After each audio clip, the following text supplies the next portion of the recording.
Tu programa El Circo y demás producciones tienen el honor de presentar. Esto es una retransmisión. Esto es una retransmisión. Mientras nuestras existencias transcurren paralelamente, que es que tú y yo somos parte de la historia. ¿Tú crees? Hasta agotar existencias.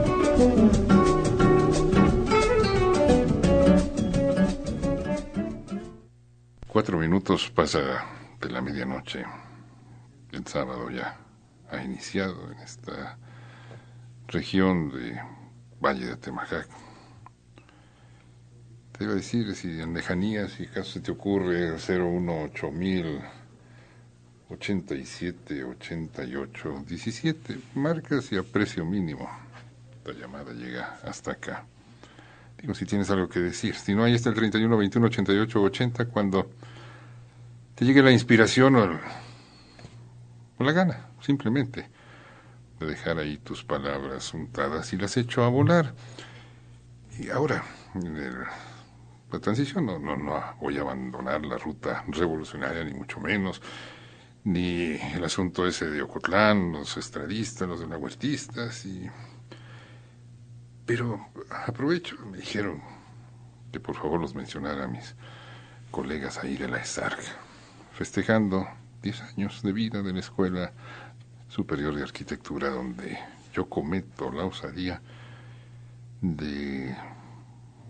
¿Me crees? ¿Clases de qué puedo dar yo en una escuela de arquitectura? Pero te digo, cometo la osadía y a punto de cinismo dejé la fiesta para venir aquí a gozar de tu compañía. Y hace poco, no mucho, mantuve una tesis de que Doña Radio se alimenta, o tus orejas pegadas al transistor se motivan por el miedo que le tenemos al silencio. Hace un rato allí con los de la SARC, a propósito de la música, alguien decía, ¿por qué no se callan y nos dejan conversar a gusto? Miedo al silencio. Y una respuesta del amigo Tonatiuh, que no puedo evitar participar contigo. Hola Alvar, ¿qué tal? Habla Tonatiuh Moreno, nada más para decirte que hoy sí te escuché en el radio y que se me hace muy interesante lo que hablas sobre el silencio. Fíjate que leyendo un libro ahí sobre animación, hay un animador que se llama Milk Tal, que dice que no hay que escuchar nada cuando uno está dibujando, ¿no? Porque alguien le preguntó que si escuchaba música clásica cuando se dibujaba, y este animador dijo, no soy suficientemente listo para estar pensando en dos cosas al mismo tiempo, ¿no? Entonces siento que sí, tiene razón, el ruido es como el enemigo del pensamiento, ¿no?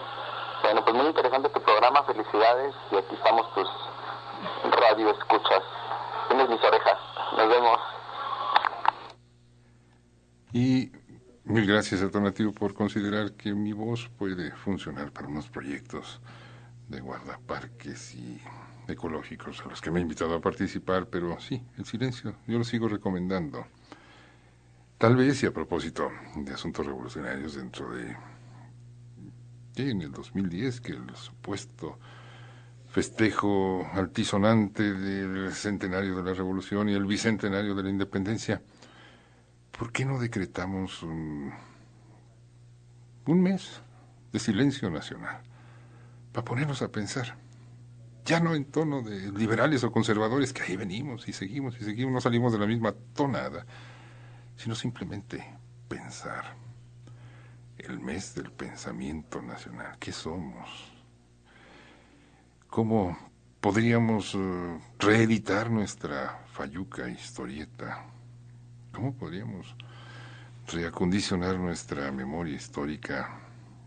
Te digo, somos tú y yo, y entre los individuos como entre las naciones, somos un compuesto de recuerdos y de olvidos. Te lo paso de nuevo, así tal cual, como gratitud por tu presencia en el Hercio Radial. Para ser felices tenemos que aprender a olvidar. El problema es qué olvidar y qué recordar. Gracias, Tonatiuh, por mil cosas, pero insisto, esto dista mucho de ser programa, es una conversa formalmente informal. Y las mismas razones que me llevan a dar supuestas clases en una escuela de arquitectura me traen a treparme a la antena y a a actuar como ventilador. ¿Ventilador? En esta nueva estación que no la sintonizaba yo, pero buscándola en la noche, te escuché tu voz, pero me da mucho gusto aprender de ti todo lo que expresas, de toda la historia, de todos los movimientos que se dan en el mundo. Es muy enriquecedora tu conversación. Te escucho, no puedo aportar gran cosa de vivencias, pero me gusta aprender primero para poder tener una opinión y pues manifestársela a los demás, para que sepan un poquito más de lo que desconoce uno. Me da mucho gusto volverte a escuchar. Gracias. Y mi nombre es Calixto Gómez Rodríguez. Ya te había escuchado en Radio Universidad. Me da mucho gusto encontrarte acá en Radio Jalisco. Luego te vuelvo a llamar. Adiós. Ahí está Calixto Gómez. Y mi función, te repito, es de ventilador. Ventilo historias, historietas, partes de la historia que tal vez por pudor, tal vez, vete a saber por qué, no son muy conocidas. Y eso es, y yo aprendo, tengo que aprender para tratar de hacer con solvencia esta conversa. ¿Y dónde oyes? ¿Por qué? ¿A dónde vas? ¿Qué estás haciendo? Álvaro, muy buenas noches, soy Mauro. No gasté 1.48, te estoy marcando de mi celular. Voy camino a mi casa después de una reunión con los cuates y es verdaderamente un gusto escucharte. Te felicito, me da gusto que estés de vuelta, aunque ya no en Universidad de Guadalajara, que estés de vuelta aventando tus palabras al aire. Hay alguien que las cacha. Un abrazo y que estés bien. De la anterior emisora, Mauro, me hicieron el honor de ponerme al frente de ella. Lo bueno es que me dieron a escoger la calle, si quería Pedro Moreno, si quería Vallarta, si quería Escorza, o si me parecía mejor la que yo conocí desde siempre como Tolsa, al frente de la emisora. ¿Por qué? Secretos, misterios. Ignoro. Ya te participaré de cuando me atreva a publicar mi biografía curricular, bastante zigzagueante y llena de extrañezas. La hora de las complacencias, tú dime de qué quieres que hablemos y yo te diré si algún día hablamos de ello. ¿Qué tal, Álvaro? Buenas noches. Soy Abraham Delgadillo.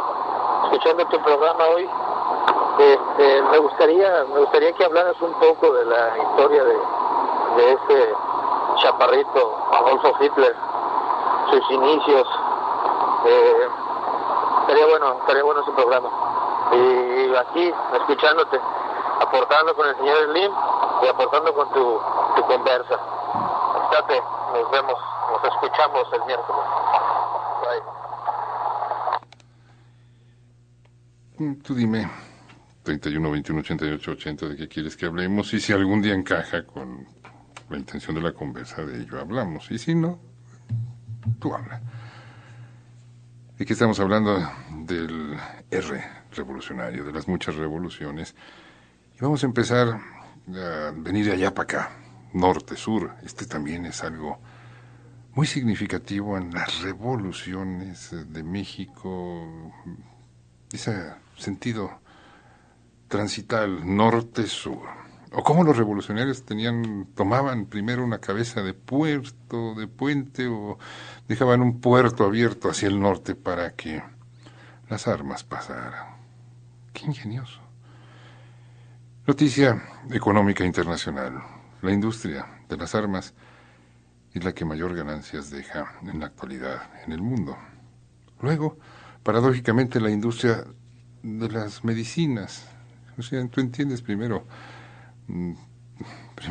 lastimar al ser humano, luego tratar de que se cure, es algo simpático, pero esta es una recomendación por si quieres invertir en la maltrecha bolsa de valores.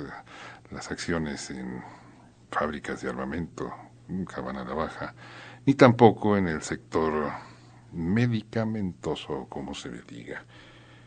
Don Manuel Macario, Don Manuel Macario llegó por acá en 1914, venía de Cananea, era jalisciense, allá le tocó conocer los bilimbiques, y Manuel Macario dejó su huella casi indeleble en la ciudad porque, oye lo que ocurrió, 16. Ese. Ya tenemos 2 distraídos, Fabián y Óscar, ahora ya, antes era uno, pero ahora ya son 2 distraídos, están platicando ahí muy a gusto. Les interesa un soberano corno, lo que tú y yo conversamos. ¿Está el 16? La erupción del Vesubio en el año 79 sepultó en vida a Pompeya. Los trabajos arqueológicos iniciados en el siglo XVII ya para el siglo XIX permitían admirar el esplendor de la ciudad. Y esa muestra viva de la fastuosa arquitectura grecorromana hizo a su vez erupción y procreó un estilo constructivo en Europa, en el mundo occidental. Guadalajara no podía permanecer ajena al pompeyazo y a la formulación del llamado neoclásico. En 1855 el gobernador convocó a concurso para dotar con un teatro digno a la ciudad. Triunfó el proyecto del tapatío Jacobo Gálvez, pintor y arquitecto, cuya formación le había llevado a viajar por Europa, y en abril de 1856 comenzó la obra. Luego de quedar interrumpida durante 14 meses por los vaivenes políticos, en 1859 se colocó la clave de la bóveda. Originalmente el teatro se llamaría Juan Ruiz de Alarcón, o Alarcón simplemente.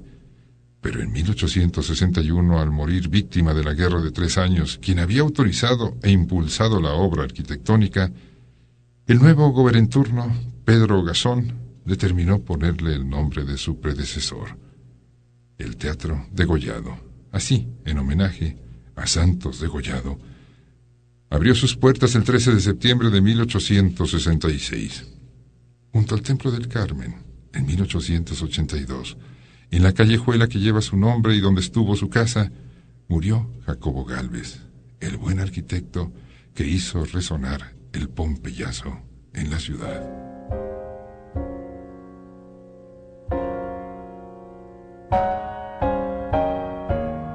Hasta agotar existencias.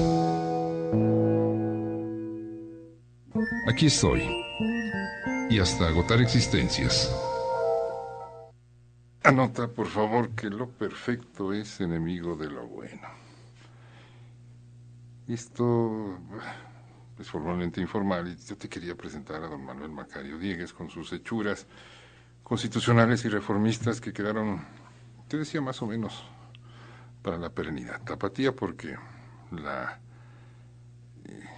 escuela Constitución fue demolida para construir el edificio cultural y administrativo de conocida y prestigiada Casa de Estudios local. Y la rectoría fue la construcción de la Escuela Reforma, ordenada por Manuel Macario Diegues cuando llegó con los obregonistas, con los constitucionalistas. Entonces Obregón era constitucionalista, todavía no se hacía anticarrancista, aparte de la complejidad revolucionaria en Guadalajara, el 8 de julio de 1914. Gobernador Manuel Macario Diegues, que en Cananea había iniciado el movimiento norte-sur revolucionario. ¿Tú alguna vez oíste hablar de los bilimbiques? Es un poco el juego monetario que empezó con el señor Richard Milhouse Nixon, allá por el 70 y tantos, cuando decidió que el dólar ya no necesitaba respaldo de oro, sino simplemente tinta, buen papel y muchas imprentas, y que todo el mundo tenía que creer en el dólar. ¿Y por qué? Porque, mira, no sabe leer In God We Trust, y además que mejoraba el juego macroeconómico financiero internacional que está dando. Las consecuencias están resintiéndose en este desmadejamiento. Y los papeles, no sé, hace un momento el amigo Oscar estaba presumiendo de que padece de anorexia en la cartera. Es una enfermedad que no es contagiosa, pero sí es dolorosa. Una cartera flacucha, así, sin papeles adentro. papeles, moneda. No, ahora voy a dejar eso, toda la teoría monetaria. Pero en la mina de Cananea, fíjate qué ocurrencia tan maravillosa, la Cananea Mining Company, con la anuencia porfiriana, les pagaba a los obreros con unos boletitos que solo podían canjear en las tiendas de la mina. Entonces, pues, todo quedaba. En la casa lo mismo de las tiendas de raya de las haciendas. O sea, el sistema, sí, porfiriano, tenía grandes deficiencias. Pero la revolución no fue la solución a esas graves deficiencias del sistema porfiriano. Cuando por el abracadabra de los intercambios monetarios o por el respaldo que tenía en oro la moneda nacional, el dólar y el peso valían lo mismo. Ahora creo que anda en 14,000 pesos por dólar. Y si no te mal recuerdo, con aquella quita de ceros, que fue un truquito para nivelar mentalmente el sistema monetario mexicano. Pero el Billy Ticket era papelito sin valor fuera de las instalaciones de la mina de Cananea. Y los revolucionarios se pusieron a imprimir Billy Tickets, que la gente acabó llamando así bilimbiques. Y el ejército del noroeste, y el ejército del sur, y el ejército de Pancho Villa hacían sus billetitos muy bonitos como diseños, algunos de ellos, otros espantosos. Algunas monedas por ahí andan como parte del patrimonio de ese individuo a quien tanto debo yo por el amor a la historia, a quien tanto debo yo el haberme convertido en historiador amateur. Traducción amante de Doña Historia, confeso a estas horas de la madrugada. Mi padre, Padrone, con esas monedas de un metal que a todo sonaba menos a plata y que decían en el exergo, no, el exergo es la parte del canto de las monedas, no, en el frente de la moneda decían, muera Huerta. Y esas monedas las acuñaban los revolucionarios para pagar. Y don Manuel Macario, el de la mina de Cananea, llega ya convertido en general, se convierte en gobernador de Jalisco, él contrata al arquitecto Navarro Branca y diseña esas dos escuelas, Constitución y Reforma, de las cuales una todavía prevalece y la otra tuvo un negro pretérito. No sobrevivió, fue destruida para construir ese edificio tipo Houston tan cultural. Y Manuel, ¿por qué viene esto a cuento? Porque en 1923 ya los vientos revolucionarios habían cambiado. Ya habían pasado planes y más planes y más planes y planes y planes. México es un país experto en planificación. Te digo, del plan de San Luis de Francisco Ignacio Madero González Garza, siguieron plan de Ayala, el plan de Guadalupe, sobre todo de don Venustiano Carranza Garza, el plan de Ayutla, el plan de Ayutla, no, el plan de Ayala, y planes y planes y planes y planes, por cientos de planes. Y en 1900, que fue en el 21, cuando 21, Carranza ya se había enamorado del poder. El muy constitucionalista y no reeleccionista Carranza ya tenía como afición al poder y iba a ser un truquito muy simpático de poner como presidente a uno que era el ingeniero Bonilla, que de político tenía muy poco, pero era muy amigo de don Venustiano.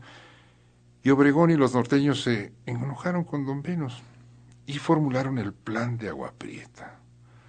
3 generales principalmente. Uno, Álvaro.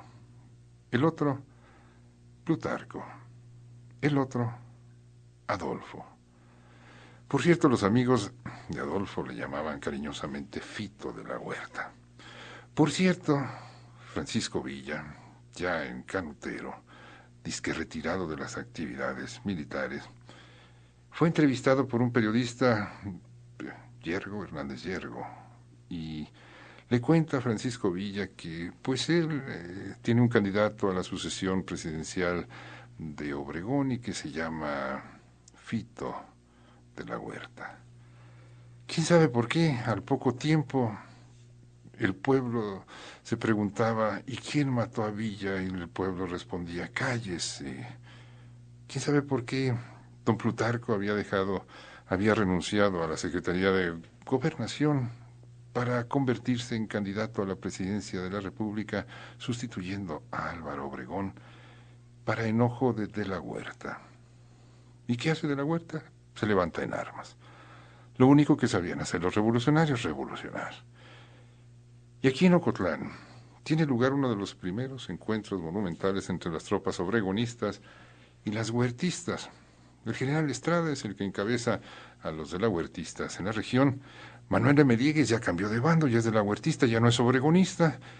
Y en Ocotlán fue donde se supone, y hay bastantes fundamentos históricos, de cómo se abrió esa fortificación que se había hecho para que no entraran las tropas obregonistas, donde el respetable general Obregón usó aquello de los cañonazos de 50,000 pesos, oro. General Ansaldo entregó la plaza. Y el final de la revolución de la huertista se dio en Palos Verdes, a donde los fue arrinconando Obregón, hasta darles el toma por creído. Me toca a mí decidir quién es mi sucesor, y será Plutarco y no de la Huerta. Y ándate que Manuel Macario Diegues, en una maniobra realmente ingeniosa, porque tú sabes, desde tiempos de 1810, ya se van a conmemorar 2 siglos de eso, cuando las cosas salen más en este país es el vámonos pa'l norte, y esa pauta la marcó el padre de la patria, don Miguel Hidalgo, después de la derrota de Calderón, que quiso irse a Estados Unidos. Y mira lo que son los símbolos urbanos. Si algún día te andas por la tan remodelada, tan deteriorada, tan divisoria Calzada Independencia, allí está abandonado, triste, sirve de baño, iba a decir cagadero público, pero suena muy violento, pero si pones pie en el monumento, cuida no pisar eso. Y mira hacia dónde está apuntando la estatua del padre de la patria, clara y francamente, hacia el norte. Vámonos para el norte. Manuel Macario Diegues tuvo la ocurrencia de, en vez de irse para el norte, irse para el sur. Y en Chiapas lo pescaron. Y un telegrama, General Obregón, ¿qué hacemos? Aquí lo tenemos. Y con eso de que la revolución no es cosa de sentimientos ni de amistades, y después la consecuencia política llamada revolución institucional lo demostró fehacientemente. En política no hay amigo del amigo, no hay hermano del hermano. ¿Qué hacemos con Manuel Macario Diegues, que acá lo pescamos en Chiapas? Fusílenlo. ¿Qué dice Manuel Macario? ¿Qué y usted? Fusílenlo. Pues ya nos echamos a Manuel Macario. Como decían los especialistas franceses, después analistas de la Revolución Francesa, que marcó tantas pautas revolucionarias en todo el mundo, te digo, la revolución devora a muchos de sus hijos. Y a veces con trampas. ¿Tú has oído eso? Estoy seguro que sí, el patiño de la comedia. ¿Y tú sabes por qué se dice eso del patiño de la comedia? Pues no. Te digo, si la ignorancia pesara, qué dolor, qué pena. Fue toda una comedia, un armaje teatral para capturar a alguien que, si todavía viviera, como decía mi maestro Fuentes Mares, todavía seguiría en armas, porque él le encantaba estar en armas contra qué o contra lo que fuera, porque no iba a llegar nunca a ningún acuerdo. Emiliano, el fotogénico Emiliano, que resultó mucho más fotogénico que su compadre, y por ello influyó mucho en que su imagen prevalezca, lo que son las coincidencias. Pero no hallaban cómo atrapar a Zapata. Y estoy hablando del respetable y constitucionalista señor don Venustiano. Atrapar a Zapata, porque nomás no se estaba en paz. Y volaba trenes, y violaba, y sí, Tierra y Libertad era una mampara muy bonita, pero ¿y cómo hacerle? Tenderle una trampa. Y una parte esencial de esa trampa fue aquel oscuro funcionario de profesión que es que ingeniero, José Luis Patiño.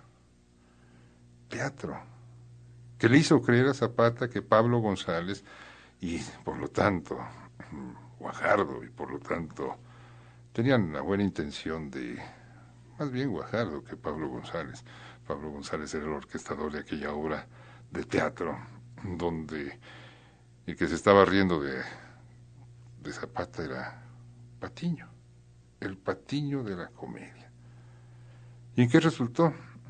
Pues en lo que resultó que Guajardo aniquiló así a Zapata y después, te digo, la revolución devora a sus personajes. Después Guajardo correteando en su huida frustrada hacia Veracruz a Venustiano Carranza y dándole alcance en Tlaxcala al Tongo, y cuando en Beristain embarcan el cadáver de Carranza hacia México, alguien grita: ya tendrás tu Tlaxcala al Tongo, Obregón. Mira lo que son las cosas. Y había quien decía que detrás de la mano armada y la caricatura de León Toral estaban todos los equipos de inteligencia y de seguridad de un tal Plutarco, un simpático Plutarco, con un sentimiento de fervor de ayudar a rescatar al pueblo mexicano de la miseria porfirista. Y mira, aquí está, y aquí lo invité ahora, todo deshojado, Octavio Aguilar. Su papá fue gobernador revolucionario de Veracruz. Y tiene un libro de anécdotas, todo así como, pues enmadejado, no tiene ni ton ni son, pero entre el anecdotario te enteras de cosas prodigiosas, como esto de don Plutarco que no das crédito. 1925, el país destrozado. Un sistema productivo, te digo, hasta la Fábrica Nacional de Armas fue cerrada por orden de los patrocinadores o vendedores de armas para tener que comprar las armas con las que nos íbamos a matar los mexicanos. ¡Qué ingenios! ¡Qué ingeniosos allá, los vecinos, tan amables! El país destrozado con una economía en ruinas, una economía en circunstancias dramáticas, con hambre. Recuerdo mi padre, que vivió la revolución, como tiempos de crisis son tiempos de prostitución, y qué hacían aquellas poblaciones arrasadas, quemadas por ejércitos de uno u otro bando. ¿Qué hacían los sobrevivientes sino venirse a la ciudad y a vender qué? A rentar el cutis, las salteñitas. Fíjate lo que caras pones tú. Pita, pita el tren olivo y va diciendo en su llanto: ay, qué cabrón tan activo, nadie me ha jodido tanto. La revolución se manda a hacer institucionalmente un tren. Costó 800,000 pesos en 1925. Nomás en Europa había un tren semejante al que se mandó fabricar el presidente turno, don Plutarco, para viajar revolucionariamente a ese precio. Lo mandó a hacer con la compañía Pullman, construidos aquellos vagones como salones imperiales. Te digo, el tren aquel de don Porfirio, en el que intentó luego huir Carranza y lo alcanzaron en Tlaxcala al Tongo, era ¿qué sería? Un Volkswagen comparado con un Rolls Royce comparado con el tren que don Plutarco se mandó construir para presidencialmente recorrer. Y así se llamaba. Claro, porque el olivo, el símbolo de la paz ha llegado. Entonces,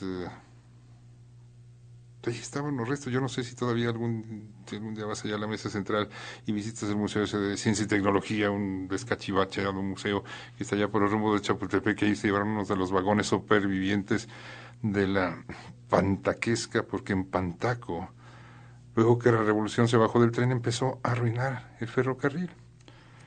Y el remate fue la venta de estos ferrocarriles que no se sabe a qué horas pasan, que están en manos muy operativas. Fíjate qué paradojas.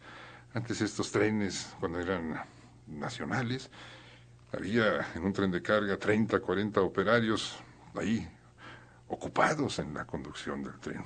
Ahora con 5 individuos manejan trenes de 130 vagones y 3 máquinas. Una vez que desapareció todo ese esquema proteccionista, burocrático, tan revolucionario.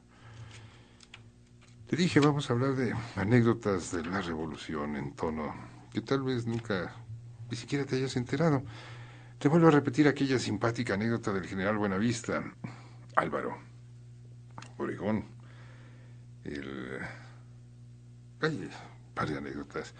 Si vas allá a México, al México que es México, que tiene apellido, pero como dijo un político, fíjate qué bonito, ahorita que me preguntabas, Oscar, qué significa sufragio, dice un político, pues sea lo que sea, acá en mi rancho sí hay sufragio, pero el efectivo todo está en México.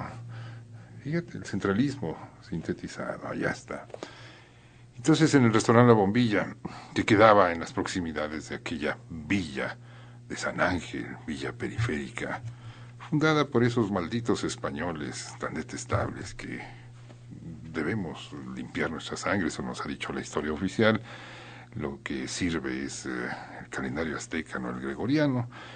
Entonces los españoles fundaron esa villa de San Ángel que tiene lo suyo de encantador. Allí estaba el restaurante de La Bombilla y los diputados guanajuatenses invitan a Obregón. Y pasa lo que pasa. Y se levanta un monumento. Un día asómate al monumento imperial que le mandaron a hacer al prócer revolucionario. El pórfido es una piedra maravillosa, pórfidos, un rojo exquisito. Yo no creo que haya vetas de ese pórfido aquí en México, quién sabe dónde lo traerían, pero es un monumento imperial. Allá por 1960 y tantos, cuando yo fui a dar allá a la mesa central, en plan de estudios, a estudiar no sé qué, porque poco he aprendido en la vida. Había algo que me llamaba la atención en el monumento a tan revolucionario prócer. En torno a un frasco donde estaba la mano, había balas en el piso. Después, cuando regreso, 10, 15 años, ya no estaban esas huellas de balas en el piso. Tal vez un milagro resanó aquello, pero algo como que no sonaba, pues, con la teoría de un pistolero fanático, enloquecido y embravecido porque no respetaban sus derechos constitucionales a pensar en lo que le diera la gana. Y tenía un ayudante, asistente, secretario, Rogelio Aguirre, que era simpático, paseño. Ya pasó a la zona del silencio. Y un día pasamos por ahí y vamos entrando. Y entramos y me dice, si lleva el monedero, por favor, apriételo bien, que no se oiga ruido de monedas en el interior del, ¿cómo le podríamos llamar? Mausoleo. Le digo, ¿por qué, Rogelio? Porque la mano se empieza a mover. Oye monedas y la mano del general empieza a moverse. Yo no quise hacer el experimento por aquello que te decía, no creo en los espíritus, pero no dije, no vaya. Además ya estaba muy feyucha la mano, ya parecía un bodoque gelatinoso. En el 2000, que tuve mi última incursión laboral en la mesa central del gobierno, en turno, regresó a la familia de Obregón la mano para que hiciera con ella lo que quisiera, porque ya estaba deplorablemente fea. ¿Quién sabe qué haría la familia? Yo espero que no la tenga por ahí guardada, porque quién sabe. Que este infectado de YouTube dice que ya debe estar en Mercado Libre, cosas así tan absurdas de esta nueva generación de infectados del virus del YouTube. Obregón. Yo digo que es un precursor a la escala internacional. Hubo una vez un virrey de esos fatídicos que fueron los responsables de que tú y yo hablemos este maldito idioma y pensemos como pensamos esos virreyes en una época colonial, que es preciso, o eso decían, que era preciso quitar y tratar luego de armar el rompecabezas de la idiosincrasia nacional, quitando esos 3 siglos. Hubo un virrey que se apellidó Bucareli, y por lo que quieras y gustes el nombre quedó en lo que fue la calzada de Bucareli, allá en la mesa central, el Paseo de Bucareli, que después se hizo en calle, una calle donde estaban todos los periódicos, una calle donde actualmente los periodistas siempre tan prosopopélicos, se encuentra el Palacio de Cobián, la Secretaría de Gobernación. Y en Bucareli, ¿qué pasó en la calle de Bucareli? En el número 85, el mayo 14 de 1923, te cuento, ¿te gustan los chismes? Ahí, tal vez, se decidió un poquito tu destino y el mío. La historia. Te advierto, quien es dueño de tu pretérito es dueño de tu futuro. Seguimos. Hasta agotar existencias. Mientras nuestras existencias transcurren paralelamente, que es que tú y yo somos parte de la historia. ¿Tú crees? Hasta agotar existencias.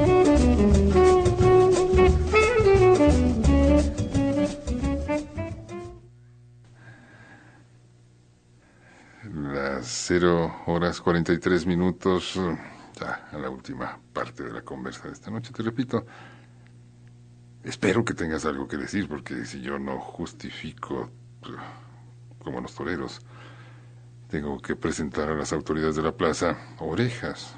Entonces, si tú no marcas, las autoridades de la plaza son escépticas, y en un descuido me dicen, bájate de la antena que hay otras cosas mejores para la nocturnidad radial que tú. Entonces, 31 21 88 80. Porque los teléfonos de aquí, entiende, Oscar, Fabián, tienen otras ocupaciones, ellos no, lo suyo no es estar contestando teléfono. Yo no puedo salir a tomar llamadas, yo no... Te abro el micrófono, ¿tienes algo que decir? Háblale al doctor Remiendalmas de la mañana y cuéntale tus penas, porque esa es otra mecánica de radio. Aquí es yo te cuento, dialogamos en esto que es eso, diálogo disfrazado de monólogo. Voy a ser muy breve porque el tiempo apremia, el reloj me está mordiendo la lengua. En 1913, sí, año más, año menos, no modifica lo sustancial. 1914, no, 15, toma, entre 1913 y 1915, la Convención de Aguascalientes fue un gran teatro de la República, donde se quiso nombrar a un presidente por acuerdo de las fuerzas revolucionarias. Sale un tal Eulalio Gutiérrez, que se cuenta de él, vete a saber si es cierto, que en la Villa del Pantalón traía una U formidable porque él era Eulalio Gutiérrez. Y Eulalio ni Villa, ni Carranza, ni Obregón lo consideran digno de ocupar la silla presidencial, pero los convencionalistas es cuando Villa entra a México, cuando se retrata en Samos con sus tropas y los carrancistas también, los zapatistas allí están, y el señor Carranza por vía de mientras decide utiliza esa jugada de pizarrón de me llevo a la capital está donde se encuentra el capitán, el jefe máximo, que era eso, el jefe máximo, y se va a Veracruz. Curiosamente, un par de días antes de que llegue el tren que era el tren de Don Porfirio, el que se usaba presidencialmente, 2 días antes de que llegue Don Menos a Veracruz, las tropas de ocupación norteamericanas que estaban ahí para defender al país de Huerta, el malo de la película oficial, salen de Veracruz para que llegue y se instale ahí Venustiano Carranza. Una coincidencia formidable, que suena más bien a una alianza, a un entendimiento diplomático un poco subterráneo. El señor Carranza le urge algo que se va a hacer rutinario: el reconocimiento del pueblo como presidente. Del pueblo mexicano no, del pueblo norteamericano. Y entre una serie de componendas, hay un representante ahora mismo, si tuviera un poco más de tiempo buscaba aquí su nombre, hay un cervecero, que además tiene, no se dice más que como simple dato anecdótico, un judío cervecero que actúa como representante, y el cervecero acaba convertido en petrolero. Ojo, La Revolución Mexicana tiene un tufillo enorme a crudo. Yo no sé si alguna ocasión hayas tenido la oportunidad de oler el petróleo crudo, pero es drenaje multimilenario en años. Tal cual, huele bastante feo. Y hay un hecho que es irrebatible y que no se necesita ser miembro del Instituto de Altos Estudios Revolucionarios, sino más bien del Instituto de Altos Estudios del Obvio de Tajimaroa. La revolución nunca entró a los campos petroleros. Prohibido. Y Saturnino Cedillo servía como protector, vendía protección así de los campos petroleros y acabó en forma muy desafortunada en lo que se considera el último tirón de las tantas revoluciones enmarcadas en eso de la Revolución Mexicana. Pero hay anécdotas, cosas que ni te imaginas, como por ejemplo las grandes protestas por el mancillaje del águila nacional en sexenios anteriores. Durante todo el siglo XIX hasta 1917, y si quieres verla, pasa ahí por Vallarta, mira hacia la rectoría de la universidad, y el águila que está en el asta bandera es el águila de los constitucionalistas, el águila mexicana, el águila frontal, el águila que aparece en la primera página del Códice Mendocino, que por cierto, si quieres leerlo o verlo, tienes que ir a Oxford, a la Bodleian Library de Oxford, en Inglaterra, porque allá está el Códice Mendocino. Y Carranza dice, no, le vamos a dar vuelta al águila. Y nomás te lo pregunto, yo sí lo sé.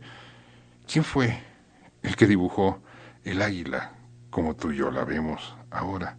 El águila nacional, de perfil, sobre el nopal, comiéndose la serpiente. ¿Tienes alguna idea? ¿Fue alguno de los grandes pintores mexicanos? Te lo dejo ahí, si te interesa. Puedes marcar el 31 21 88 80 y pedirme que te cuente un poco más de estas aquilinas historias nacionales. Pero ¿qué pasó en la calle de Bucareli número 85?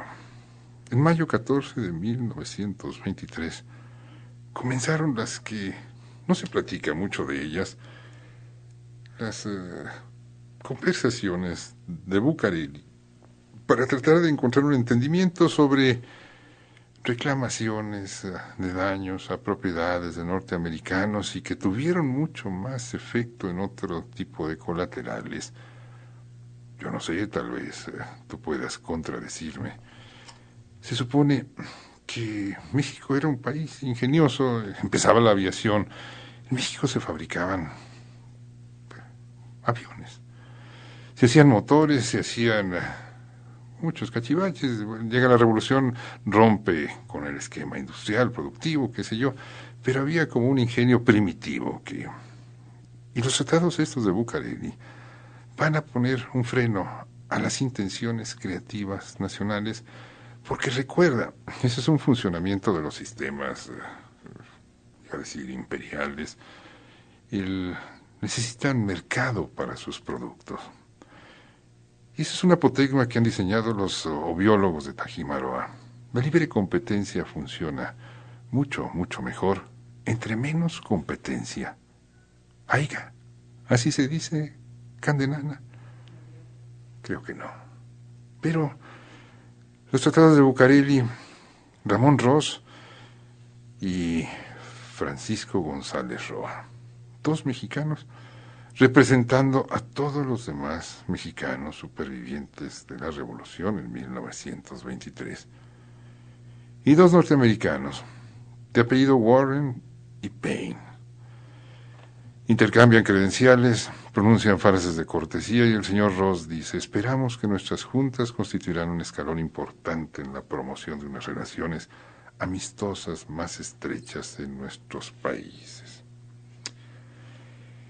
Si esto fuera televisión, te podría mostrar, porque ahí tengo las revistas de 1909, sí, 1909, cuando por primera vez un presidente de México pone pie en territorio extranjero. No muy adentro de territorio extranjero, nomás cruzó lo que se llamaba el Paso del Norte cambiado beneméritamente el nombre a Ciudad Juárez. ¿Quién no ha oído hablar en los últimos tiempos de Ciudad Juárez?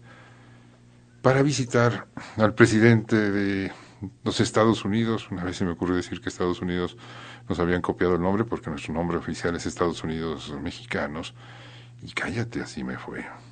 Me bajaron de la antena por andar engañando a la afición, pero solo un pelmazo puede creer que yo eso lo dije en serio. Total, el presidente de los Estados Unidos Mexicanos entra a territorio norteamericano por primera vez, pone pie fuera de México, un presidente que no fue López Mateos, no, que se fue, pero se entrevista con el señor Taft. Dicen, algunos lo atribuyen a la entrevista aquella con el periodista Krillman, que después de esa entrevista, y tú puedes ver la fotografía, el lenguaje corporal es manifiesto, se ve un rozagante, un regordete, así tipo Santa Claus, mira qué navideño, Mr. Taft, y un condecorado general, uniformado impecablemente, pero una cara de desilusión que tiene. Pobre México, tan cerca de, tan lejos de Bucareli, 85. Mayo 14, los tratados que fueron firmados para que el presidente turno fuera reconocido por el pueblo norteamericano. Algún día, si es que lo solicitas, esta es la hora de las complacencias, te contaré del desarrollo de esas conversaciones donde uno de los participantes mexicanos era, ¿cómo dices, Oscar, que habla un amigo nuestro de apellido dipsómano? Dipsos en griego quiere decir sed. Entonces, manos, es locura, es una sedienta locura. Entonces, el viernes, transitando hacia el sábado, en la noche, en la madrugada del sábado, es un territorio amplio para la dipsomanía. Sí, yo tengo que bajar de la antena y dedicarme a eso. Claro, ya tengo sed, no se me nota porque soy muy discreto, pero algún día te cuento de esos tratados de Bucareli, que son negados y son proscritos en la historia oficial. No existieron, nunca. Eso fue un invento de la imaginación popular. No es cierto. Fueron 2 mexicanos y 2 norteamericanos discutiendo el futuro de todo un país destrozado por una revolución que, entre otras cosas maravillosas, había conducido a la compra del prodigioso tren Olivo para los viajes del presidente en turno. A ver, ya lo encontré, ya lo había localizado. Por aquí debe de estar. Sí, a propósito de dipsomanía, mira lo que dice Andrés Ambrose Bierce, a propósito de beber. Echar un trago, chupar, empinar el codo, mamarse, embriagarse. El individuo que se da la bebida es mal visto, pero las naciones bebedoras ocupan la vanguardia de la civilización y el poder. Enfrentados con los cristianos, que beben y bebían mucho, los abstemios mahometanos, musulmanes, se derrumban como el pasto frente a la guadaña. En la India, 100.000 británicos comedores de carne y chupadores de brandy y ginebra con soda subyugaron a 250 millones de abstemios vegetarianos que eran de la misma raza aria. Y con cuánta gallardía el norteamericano bebedor de whisky desalojó al moderado español de sus posesiones. Ahí te hablan Texas, ahí te hablan Luisiana, ahí te hablan Florida. Desde la época en que los piratas nórdicos asolaron las costas de Europa occidental y durmieron borrachos en cada puerto conquistado, ha sido lo mismo. En todas partes las naciones que toman demasiado pelean bien, aunque no les acompaña la justicia. ¿Eso qué importa? Ambrose Bierce. Y la conversa ya por las 11:02 comenzó en tono entrenado. R con R cigarro, R con R barril, R con R... Rápido ruedan los carros cargados de azúcar del ferrocarril. Te decía que sabía lo que significaba la palabra entrenamiento. Viene de eso, de tren. Te sales de las vías y estás rompiendo el entrenamiento. Esta es una crónica que tiene que ver con el festivo modo nocturnal entre viernes y sábado en el Valle de Atemajac. No sabes dónde tú vivas o qué estés haciendo. Apenas en 1847, cuando esa guerra de secesión mexicana nos dejó seccionados con el norte perdido, llegó la cerveza para consumo popular en México. Las crónicas cuentan cómo los trenes de abastecimiento, y no eran ferrocarriles, sino las carretas formaban trenes, iban una tras de otra entrenados. Trenes de abastecimiento. Traían para los soldados norteamericanos ese bebistrajo llamado cerveza, que se conocía acá, pero no tenía el consumo que tenía la bebida nacional, el pulque. Y a partir de esa injusta guerra, como dice Ambrose Bierce, se pelea muy bien. Pero, ¿por qué traían cerveza? Por un proceso que también tiene que ver con la hermosa letra de la cucaracha. ¿Quién en sus 5 sentidos va a ir a matar con ciudadanos? ¿Quién en sus 5 sentidos va a ir a dar la vida por una abstracción maravillosa, rutilante, formidable llamada la patria? A los servidores bélicos hay que darles algo más para animarlos. ¿Recuerdas la cucaracha? Y la cannabis, a propósito de lo que también el miércoles te decía, la cannabis fue traída a estas tierras, no es aborigen, no es endémica de México, fue traída por las migraciones asiáticas, los chinos, cuando tenían que emigrar de aquel enorme país pulverizado por las potencias que occidentales, tenían que emigrar a estas tierras en busca de eso que tú y yo, a estas horas de la noche, estamos buscando, la felicidad. Falta un minuto para la 1 de la mañana. Óscar Ortiz hizo la parte difícil de esta complicada fanesis. Te interesan mis recuentos. Allí está un nuevo tiraje breve, ahí con Mario y Fabián en Morelos y Unión. A 2 pesos el recuento, no es una inversión muy cara. O allá en la Verinta, López Cotilla, entre Camarena y Rayón, mi proveeduría oficial de tinta seca, donde encuentro tantas curiosidades como este Diccionario del Diablo de Ambrose Bierce, ese que se vino a México y que Villa dijo, muchachitos, acompáñenlo, y lo mataron porque quería ir a conocer a Carranza. La revolución ya pasó. ¿Qué dejó? Una en punto. Hazte feliz. Yo soy Álvaro González, el Ballero Solitario, quien se complace mucho con tu presencia. Y si quieres hablar, hablas. Es más, mejor hablas porque si no me bajan de la antena, si no presento al juez de plaza Orejas. Rabos, ¿no? No, rabos, eso se deja a los toreros y a los aprendices de habladores por antena. 31 21 88 80. Tienes tiempo cuando te dé tu respetable gana. Hablas. El miércoles te busco y ojalá y te encuentre. Óscar Ortiz, Álvaro González, Jalisco Radio, te damos las gracias. Hazte feliz. Hasta agotar existencias. No le digas a nadie, pero el reloj despacito va agotando nuestra precaria existencia.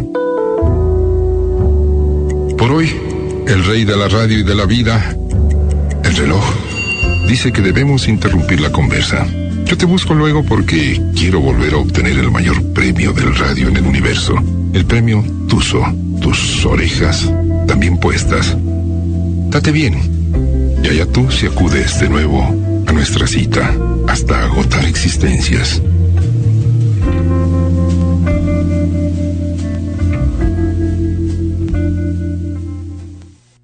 La retransmisión de este programa es una labor en conjunto de Además Producciones, Tu Programa El Circo, y con un profundo agradecimiento a Mártires del Hercio, pero sobre todo a Álvaro González de Mendoza.